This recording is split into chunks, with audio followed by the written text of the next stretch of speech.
What are the causes of hemorrhoids? There are multiple causes of hemorrhoids.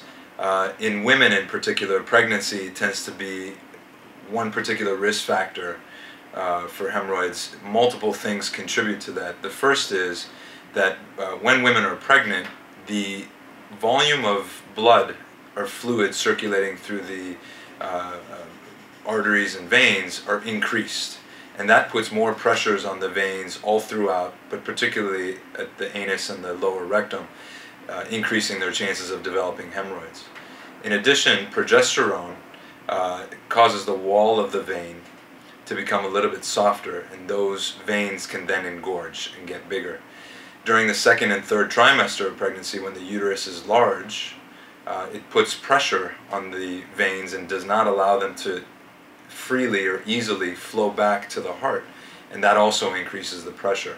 So there's multiple conditions that occur during pregnancy that increase the venous pressure and thereby increase the chance that patients will have symptomatic hemorrhoids during pregnancy, especially during the late stages of pregnancy. Aside from pregnancy, there's multiple other risk factors. The main risk factor is constipation or straining. Patients who sit on the toilet for long periods of time or have to push to have a bowel movement can cause the veins to engorge and pressure on the veins to increase. And that's a very common scenario that we see patients developing symptomatic hemorrhoids. A lot of patients have hemorrhoids and don't have symptoms. Prolonged sitting, even if it's not on the toilet for a bowel movement, can cause hemorrhoids. I have patients who sit for 8 hours a day and don't get up. Accountants, lawyers, patients who are sitting, and I always encourage them to get up and move around.